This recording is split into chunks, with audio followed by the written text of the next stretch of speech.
Shalom, shalom bien-aimés. Soyez salués dans le nom de Jésus-Christ.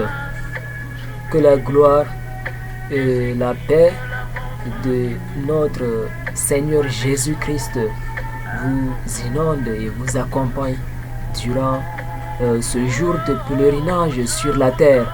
Soyez bénis au nom de Jésus-Christ. Bien-aimés, il est ici question de venir parler sur le thème du don et le ministère de la femme. Et avant tout, soyons d'abord disposés parce que notre référence c'est la Bible. Nous avons la Bible entre nos mains et la Bible est notre référence. Donc, soyez disposés et ensemble on va comprendre la vérité, comprendre la réalité des choses.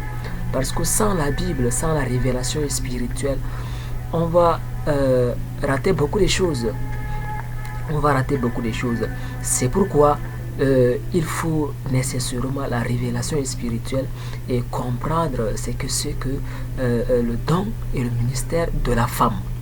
Oui. Et ici, nous allons chercher à comprendre deux choses. Il y a le don et il y a le ministère.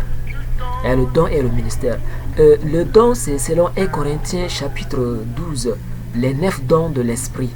Donc ces dons-là sont spirituels. Ce ne sont pas des choses charnelles. Oui, ces 9 dons sont des choses spirituelles que le Saint-Esprit lui-même capacite et donne. Oui, selon 1 Corinthiens chapitre 12. Et le ministère c'est un établissement. Quand on parle du ministère, on parle de la fonction. C'est là où tu es établi pour exercer quelque chose. Ton ministère, ce que tu fais, c'est ce que tu exerces. Et tu as de l'autorité là. Et tu as aussi du pouvoir là. Ce sont ces deux choses-là qu'on va essayer d'étudier selon la Bible en ce qui concerne la femme. Oui. Et ici, on peut avoir le don sans le ministère. On peut avoir le don sans le ministère. Oui. Et c'est l'exemple palpable dans la Bible avec Saoul. Quand David était chassé par Saoul, il est parti dans 1 Samuel chapitre 19, le verset 19 à 24. Quand Saoul poursuivait David, David est parti trouver l'assemblée des prophètes qui sont en train de prophétiser. David n'était pas le prophète. Oui, David n'était pas prophète. Mais il a prophétisé. Quand il est parti se joindre à l'assemblée des prophètes, il a prophétisé avec eux. Est-ce que David avait le ministère de la prophétie? Non. Mais le don du Saint-Esprit l'a localisé et il a prophétisé. Oui. Et Saoul aussi est venu prophétiser quand il est entré dans cette assemblée-là. Il a trouvé David et avec les prophètes. Saoul avec ses militaires qui poursuivaient David, ils ont prophétisé. Et les gens se sont demandé, est-ce que Saoul aussi est un prophète? Est-ce qu'il est aussi parmi les prophètes? Mais non, il n'était pas prophète, mais il a prophétisé. C'est ça le don de la prophétie. On peut avoir le don sans le ministère. Le don n'est pas lié au ministère, mais le ministère est lié au don. Oui, quand tu es établi, c'est-à-dire tu as ce don et on t'a établi. Oui, tu peux avoir le don et le ministère et tu peux avoir le don sans le ministère. Oui. Et à la suite, nous allons revenir sur ce que Joël dit. Joël 2 est dans Acte 2, la Pentecôte. Oui. Et dans Joël dit qu'au dernier jour, je répandrai de mon esprit.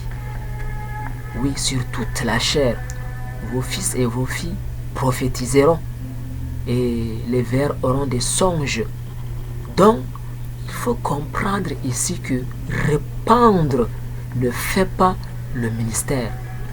Le don sera répandu, mais sans le ministère, nous allons revenir dessus. Et quand on continue devant, Dieu est un Dieu de l'ordre même, non des désordres. Dieu, il est un Dieu de l'ordre même, non des désordres. Pourquoi? Parce que dans 1 Corinthiens chapitre 14, au verset 33 à 35, il est strictement interdit à une femme d'enseigner, de prêcher dans l'assemblée des saints. Pourquoi on dit l'assemblée des saints? C'est universel. Ce n'est pas seulement à l'église de Corinthe. Oui, à l'assemblée, à l'église sainte de l'assemblée de Corinthe, il n'est pas dit comme ça. Mais dans l'assemblée des saints, c'est quelque chose qui est universel. Oui. Et même dans 1 Timothée chapitre 2, au verset 12, oui, il n'est pas permis à la femme de prendre la parole, d'enseigner dans l'assemblée. Oui, dans l'assemblée universelle dans le monde entier. Et les gens disent que c'est seulement à l'église de Corinthe qu'il a été dit. Non, ce n'est pas ça le cas. Dans Colossiens 4, il est dit quoi? Quand Paul a écrit à l'église de Colosse, il a dit que quand cette lettre sera lue chez vous, envoyez-la aussi à d'autres, dans d'autres églises, à Thessalonique, oui, à Éphèse, pour qu'ils lisent aussi. Pourquoi si l'épître de Paul aux Corinthiens a été seulement à l'église de Corinthe, pourquoi à Colosse il dit qu'envoie aussi à d'autres qui lisent cela? Les épîtres de Paul font le tour des églises. Quand il a écrit à Corinthe, et cette lettre sera aussi lue ailleurs. C'est pourquoi dans Colossiens 4, il est dit que si vous avez déjà lu cette instruction, cette lettre, envoyez-la aussi à d'autres fidèles, à d'autres églises, pour qu'ils lisent aussi. Donc ici, il y a une révélation, une vérité. Les chrétiens incrédules et avides, ils scènent les choses que ça là, c'est à ces chrétiens là, à cette époque là, ils faisaient ça, donc cette lettre est destinée rien qu'à eux. Pourquoi si c'est rien à eux, pourquoi cette lettre de Colosse sera aussi lue ailleurs?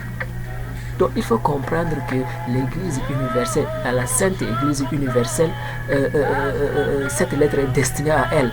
Oui, Dieu était Dieu de l'ordre. Il n'est pas permis à une femme d'enseigner dans l'assemblée des saints, de prendre autorité, d'instruire dans l'assemblée des saints. Oui. Donc, une femme monte devant, elle donne l'instruction. Elle dit, voici, elle donne l'autorité, parce que l'enseignement, c'est l'instruction. Oui. L'enseignement, ta femme monte au devant de toi pour t'enseigner, ou bien monte devant le mari de quelqu'un pour l'enseigner, pour prendre autorité, pour lui recommander que voici la Bible dit ainsi, il faut faire ainsi, il faut pour recommander. Non, Dieu n'a pas permis cela. Et pourquoi? Nous allons trouver la vérité, la révélation de cela dans la Bible. Ce n'est pas une rébellion, ce n'est pas une haine, ce n'est pas une discrimination, mais c'est la règle de Dieu. C'est la loi de Dieu, la saine doctrine. On ne peut pas surmonter la saine doctrine, on ne peut pas chevaucher les choses parce que c'est l'instruction de Dieu. Oui, et c'est dans l'amour, dans la paix que Dieu a initié cela. Nous allons trouver. Beaucoup prennent l'exemple de la juge, l'autre là, Déborah. Oui, beaucoup prennent son exemple dans la Bible, dans Juges chapitre 4, le verset 4, le verset 6, le verset 8 et le verset 9. Beaucoup prennent l'exemple de Déborah pour dire que même la femme peut être juge, même la femme peut enseigner la parole de Dieu. Non, c'est absurde, c'est absurde. Quand Déborah était devenue juge, c'est parce que le peuple de Dieu vivait en rébellion. Quand on se tourne de la face de Dieu, quand on se détourne de la face de Dieu, quand nous ne sommes pas dans la voie de Dieu, nous accomplissons la pensée charnelle. C'est pourquoi Déborah est arrivée à la tête pour être juge. C'est pendant que Israël a péché, Israël s'est détourné contre Dieu. Et quand on est loin de Dieu, on accomplit sa propre volonté. Oui, si nous comprenons cela, quand on est loin de Dieu, on accomplit sa propre volonté. C'est pourquoi Déborah est devenue juge sans la volonté de Dieu. Oui, c'est comme Adam et Ève dans le jardin. Oui, quand Adam et Ève ont péché, ils se sont détournés de Dieu. Oui, pour chercher eux-mêmes leur couverture, les feuilles de l'arbre. Mais Dieu a dit non, Dieu est venu vers eux pour leur donner la peau, la solution de Dieu. Quand le peuple se détourne de Dieu, il se crée une idolâtrie.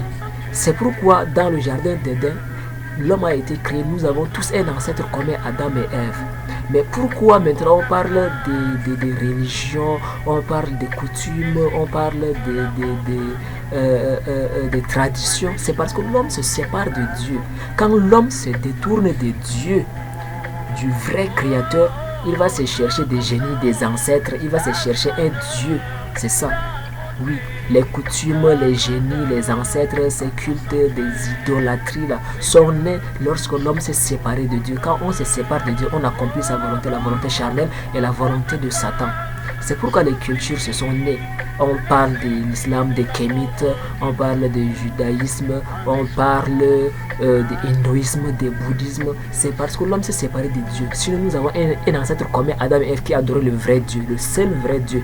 Mais d'où alors sont venues ces religions-là? C'est parce que l'homme se détourne de Dieu et cherche maintenant sa propre volonté, cherche à accomplir lui-même ce qu'il veut,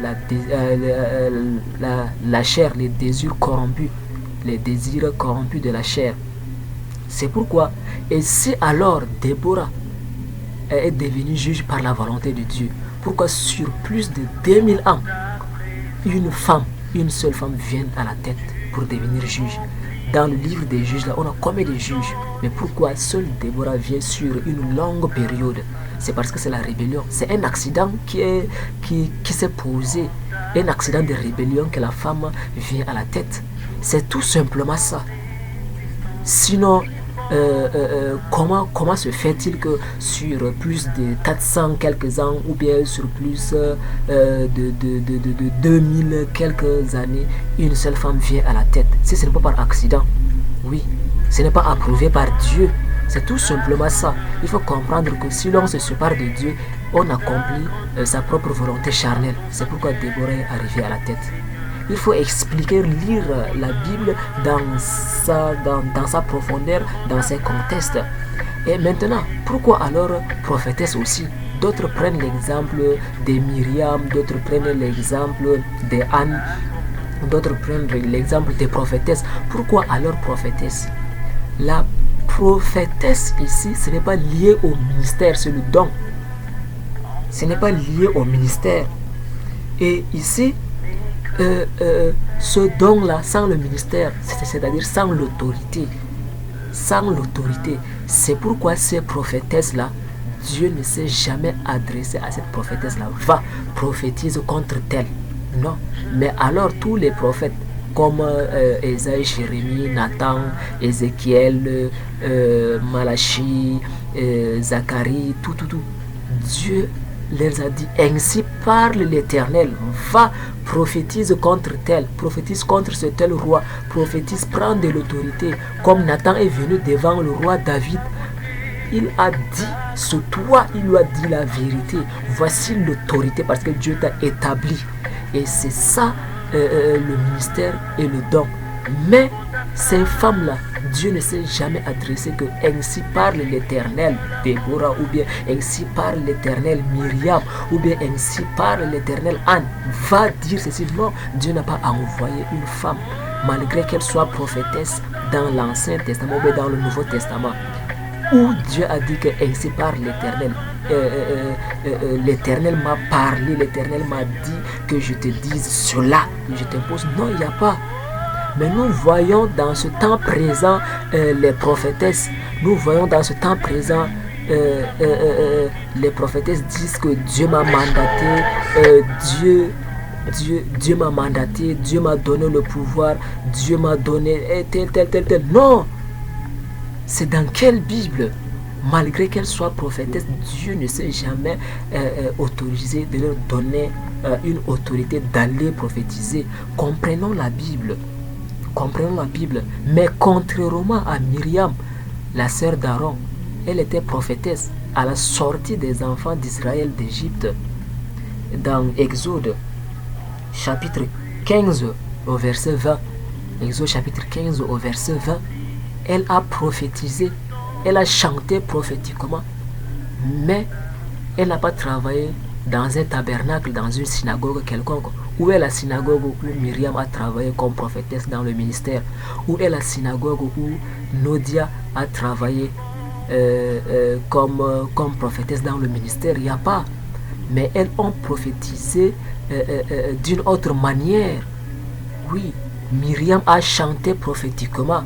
Oui, opérant des prodiges parmi les dieux, qui est comme toi, magnifique en sainteté, digne de louange, opérant des prodiges. C'est ça ici la prophétie par le chant que la femme peut exercer. Oui, la femme n'a pas été sacrificateur. Si la femme est pasteur, maintenant c'est par rébellion. Il n'y a pas une femme pasteur parce que ici c'est un ministère autorité de prendre charge des brebis. Oui, de prendre la responsabilité de berger. Il n'y a pas une femme pasteur dans la Bible. C'est la rébellion. Oui. Donc, malgré qu'elle soit prophétesse remplie du Saint-Esprit, elle a chanté prophétiquement. Mais pendant qu'elle a chanté dans ce verset, on constate que les hommes sont à part et les femmes sont à part. Quand elle a commencé à chanter prophétiquement, ce sont les femmes qui sont venues autour d'elle. Mais les hommes avaient leur assemblée à part. Vous voyez, n'est-ce pas? Il faut comprendre la Bible. Il faut lire dans Exode 15, vous allez voir que quand Myriam, la prophétesse, a commencé à chanter prophétiquement, ce sont les femmes qui sont venues autour d'elle. Oui, pendant qu'elle prophétisait dans le chant. C'est ça qu'il faut comprendre, la révélation de Dieu. Ce n'est pas pour rien qu'on a la Bible comme référence. Ce n'est pas la haine, ce n'est pas le jugement, mais c'est le précepte de Dieu. C'est le commandement de Dieu qu'il faut obéir, qu'il faut observer, bien-aimé. C'est ça ici la vérité. Et maintenant ici, on va continuer dans ce qui suit. Quand les enfants d'Israël sont sortis, on a parlé du dénombrement. Et la Bible dit que les dénombrements se faisaient dans la tranche d'âge des hommes, bien sûr, de 20 ans en montant. Mais il y avait des prophètes, il y avait des prophétesses là. Oui, il y avait des femmes remplies du Saint-Esprit là. Oui, les femmes instruites. Mais pourquoi on ne les comptait pas? Pourquoi on ne les comptait pas? Parce que c'est la règle de Dieu. C'est l'instruction de Dieu. C'est Dieu qui a dit que voici, comptez ça. Même avec Jésus-Christ. Quand Jésus-Christ, vous dites que Jésus est venu donner la liberté à la femme, pourquoi quand il a nourri 5000 hommes, pourquoi quand il a nourri 4000 hommes, il a seulement compté les hommes? Oui, les hommes âgés, il a compté même les enfants, il n'a pas compté même les femmes, il n'a pas compté. Pourquoi? Il a compté, il a estimé seulement le nombre des hommes. La Bible estimait seulement le nombre des hommes. Pourquoi cela? Donc il faut comprendre les choses dans leur profondeur. Oui. Ce n'est pas une négligence qu'il faut négliger à la femme, non. On va venir sur l'importance aussi de la femme. Ce n'est pas la négligence. Oui, l'importance de la femme, la spiritualité de la femme est là. Oui, mais dans le ministère de la parole, la femme n'a pas à mettre la main, tout simplement. Oui, tout simplement. Bien-aimé, il faut comprendre la vérité. Il ne faut pas vivre la rébellion, il faut vivre la saine doctrine, bien-aimé. Et nous allons comprendre ici que l'évangélisation aussi est une recommandation. L'évangélisation est une recommandation. Quand Jésus-Christ a commencé à prêcher l'évangile, il a dit quoi? Répentez-vous car le royaume de Dieu est proche. La bonne nouvelle de l'évangile, c'est répentez-vous car le royaume de Dieu est proche. C'est ça l'évangélisation. Mais alors, c'est une instruction. Oui, c'est une instruction, mais la femme, tu pars te tenir devant un homme pour lui donner l'instruction? Non, ce n'est pas permis.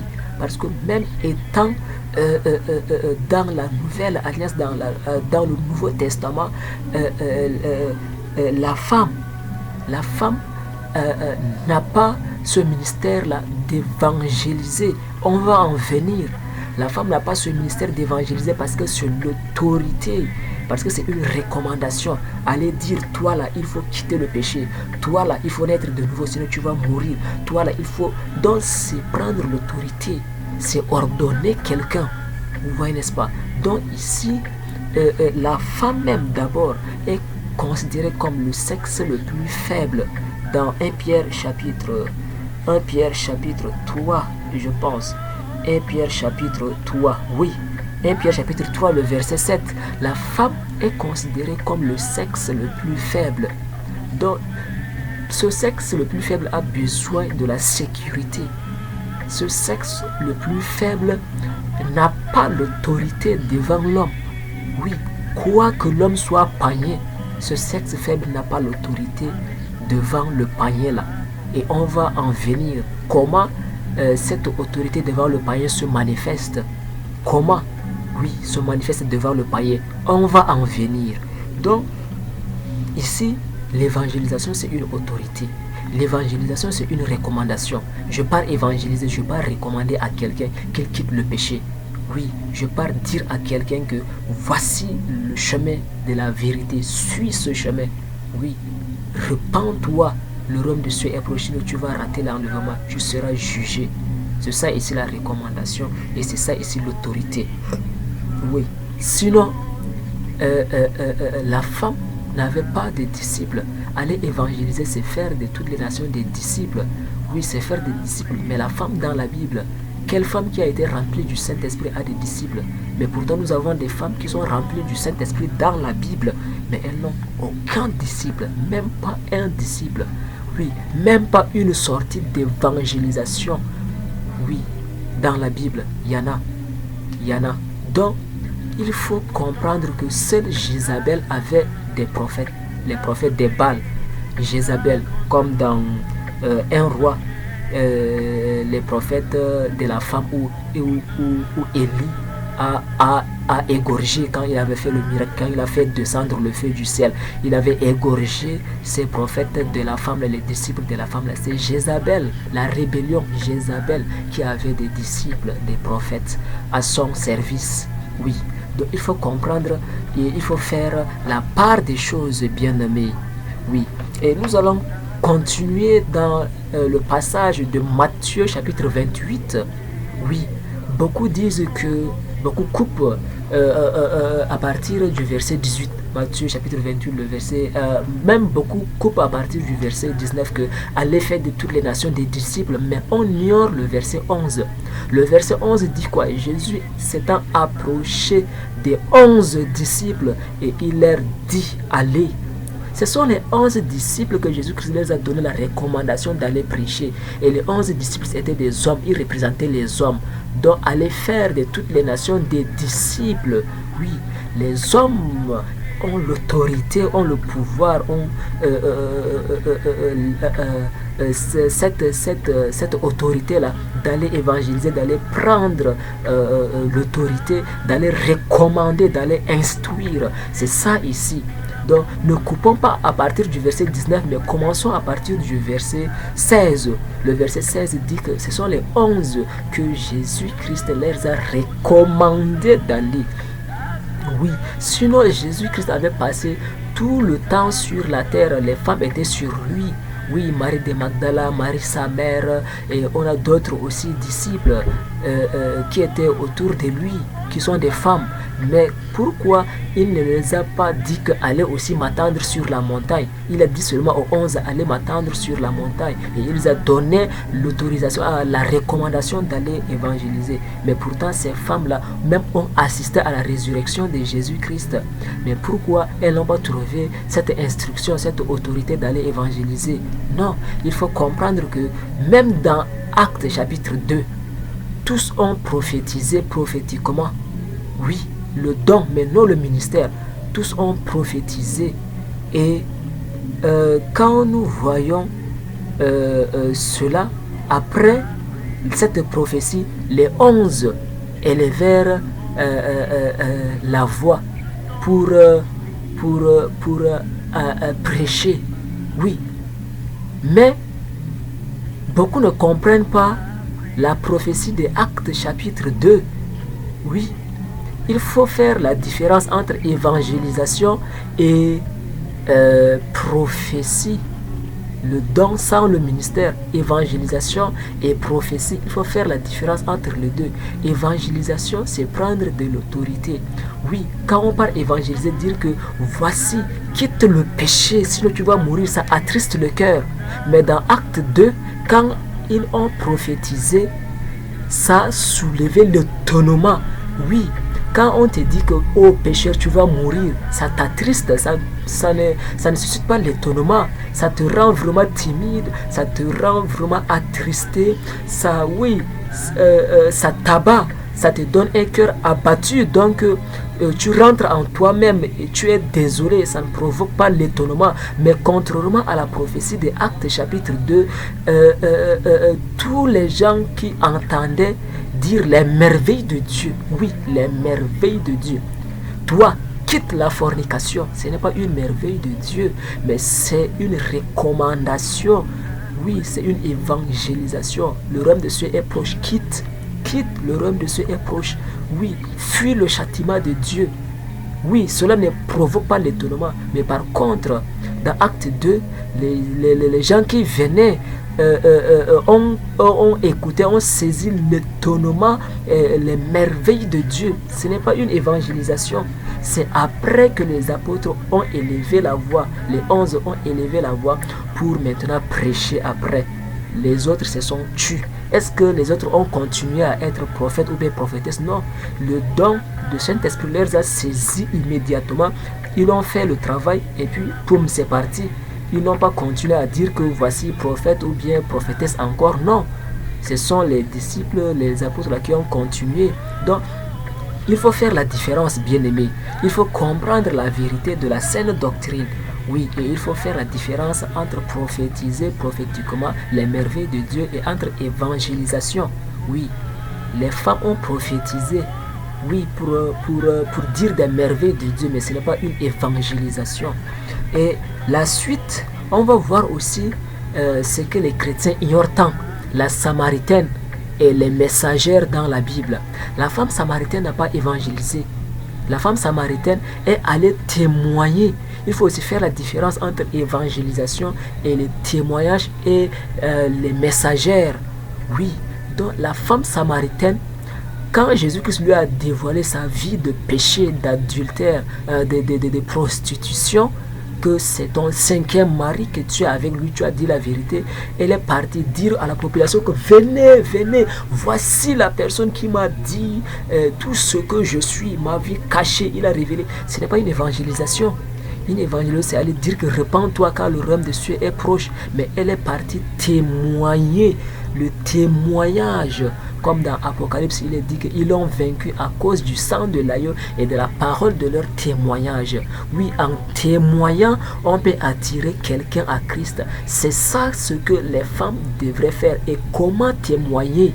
Oui, témoigner, c'est dire les merveilles de Dieu dans ma vie, dans ta vie, dans ta vie, ma soeur, afin que celui-ci ou bien celle-ci soit attiré par ces merveilles-là et vienne aussi goûter, prendre la décision de venir voir, de venir goûter. C'est ça ici la manière cachée pour la femme de témoigner sa foi.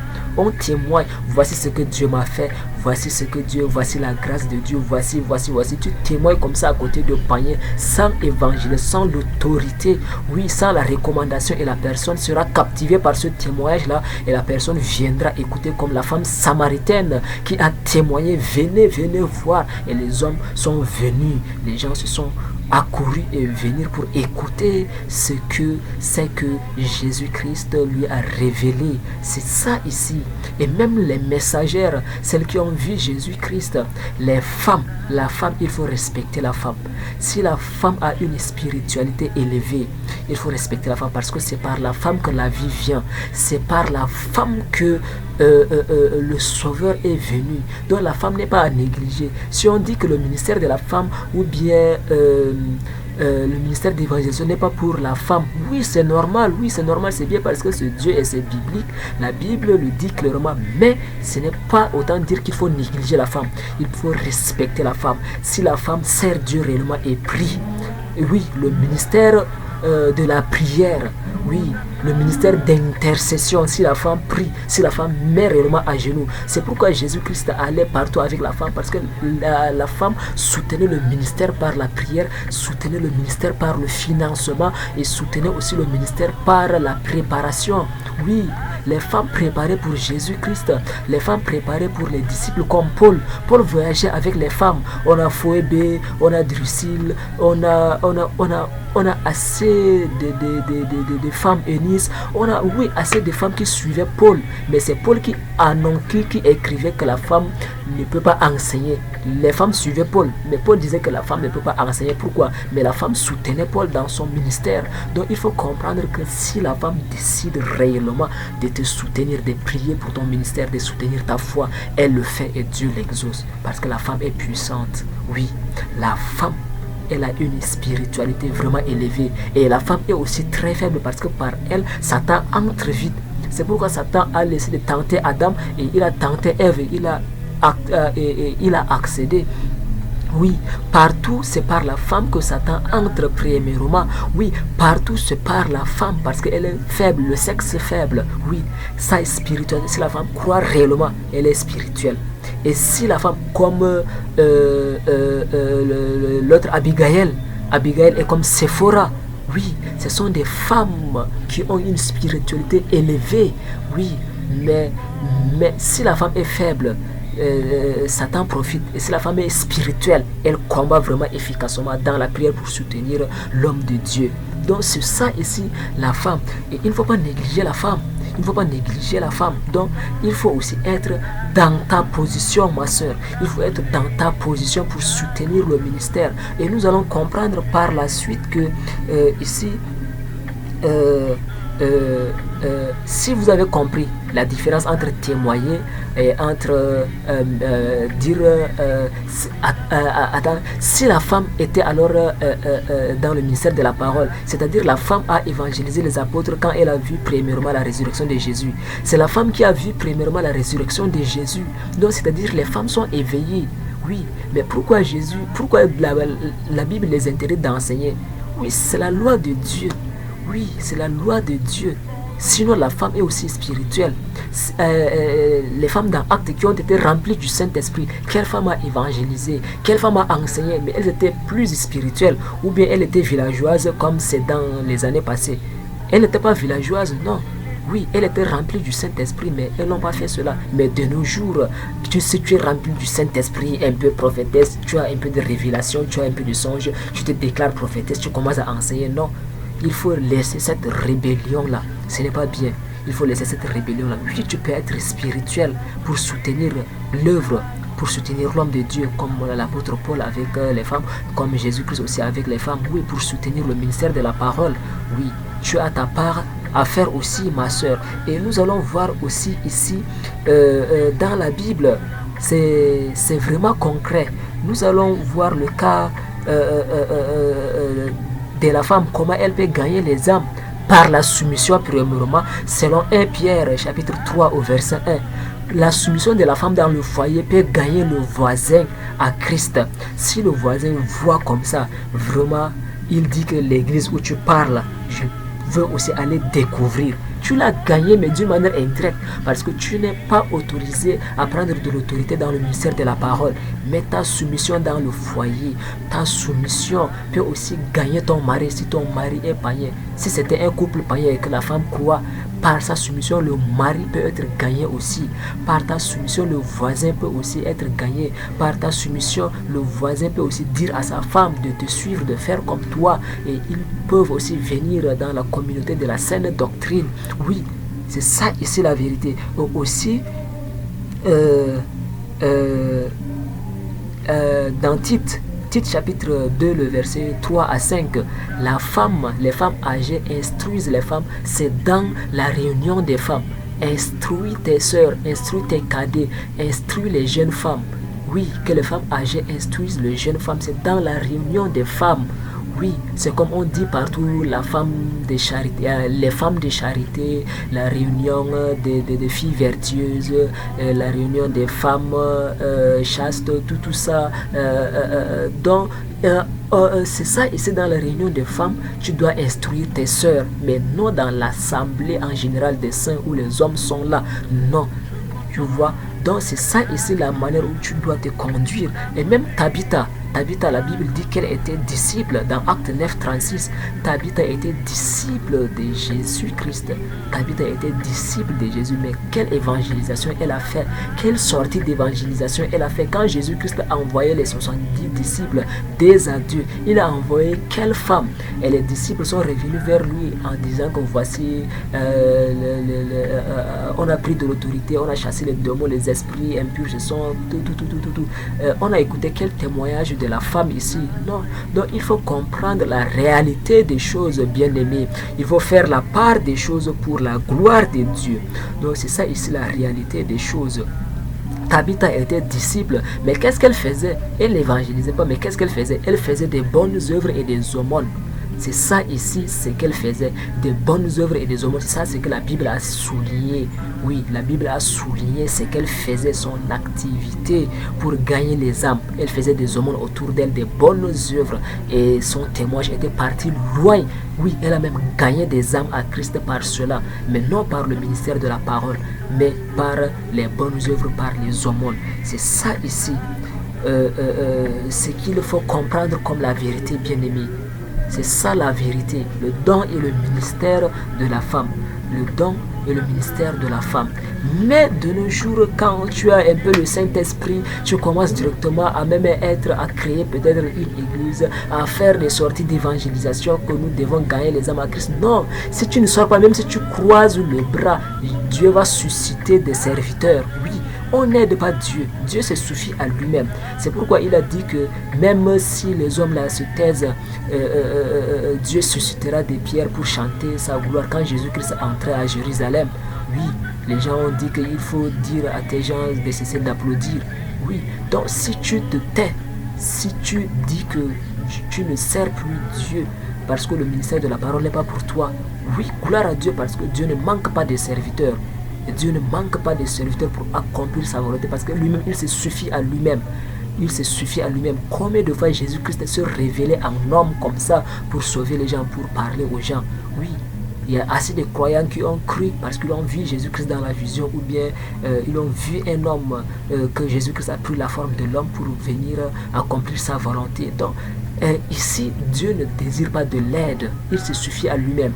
Oui, et le ministère de la parole et le ministère d'autorité est consigné selon la catégorie des hommes, selon la catégorie aussi de l'âge. Donc il faut comprendre qu'il faut faire la part des choses, la saine doctrine surtout. Il faut comprendre, faire la part des choses, la saine doctrine. Donc soyez bénis et lisez, ayez du discernement quand nous lisons la parole de Dieu, quand nous lisons la révélation, ayons du discernement pour la parole de Dieu. Oui, et cela est très important parce que sans la révélation, nous allons vraiment nous embrouiller, pasteur femme par là, prophétesse dans le ministère femme par là, où il prend même des autorités, dit ainsi par l'Éternel. Prophétesse dans la Bible, quel prophète a dit ainsi par l'Éternel? Oui, c'est la rébellion. Dans quelle synagogue la prophétesse a prophétisé? Donc il faut comprendre que la vérité, faire la part des choses. Donc dès à présent, par cette vidéo, bien aimé, vous êtes déjà exhorté, vous êtes déjà dans cette connaissance-là. N'ignorez plus les choses. Il faut aussi partager la vidéo et il faut aussi sensibiliser, il faut exhorter, parce que voici la femme à sa manière de faire, voici l'homme aussi à sa manière de faire, selon la saine doctrine et selon ce que Dieu nous a consigné de faire. Et que Dieu vous bénisse, que Dieu vous bénisse. Moi, apôtre, évangéliste Emmanuel, Choblona Emmanuel le Semeur, donc Dieu m'a fait la grâce de comprendre ces trucs parce que le don du discernement était vraiment spirituel pour comprendre les choses là. Donc j'ai aussi assez écrit les livres selon les thèmes qui peuvent aussi vous aider. Donc cherchez ces documents PDF, cherchez ces livres là pour lire et pour comprendre aussi. Donc il y a assez une quarantaine des écrits, des livres et des traités évangéliques. Donc cela vous servira beaucoup. Et que Dieu vous bénisse aussi et que le Saint-Esprit vous inonde encore et vous révèle encore plus, parce qu'il est le révélateur et il est là, il vit, il est avec nous et il est en nous. Soyez bénis au nom de Jésus-Christ. Amen, amen, amen.